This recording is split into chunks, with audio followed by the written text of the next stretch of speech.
Et direction l'Italie, c'est l'histoire du jour. Deux toiles de maître, deux toiles de Gauguin et de Bonnard, estimées à des millions d'euros, viennent d'être retrouvées. Elles avaient été volées lors du début des années 70. Elles ornaient depuis plus de 40 ans la cuisine d'un ouvrier de la Fiat.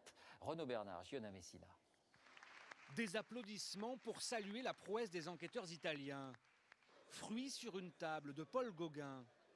La femme aux deux fauteuils de Pierre Bonnard. Deux toiles impressionnistes estimées à près de 30 millions d'euros.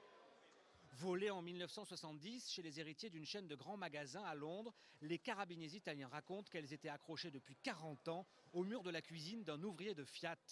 Ils les avaient achetées à l'époque en toute bonne foi pour l'équivalent de 23 € et personne n'avait mesuré qu'il s'agissait de chefs-d'œuvre.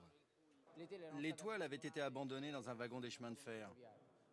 Elles étaient aux objets trouvés et en 1975, ils les avaient achetées lors d'une vente aux enchères du dépôt. C'est le fils de l'ouvrier qui, en voulant les faire évaluer récemment, a révélé l'existence des deux toiles. Elles sont désormais conservées dans la formidable réserve des carabiniers, spécialistes mondiaux des œuvres d'art volées. Elles seront restituées à leurs propriétaires s'ils en font la demande.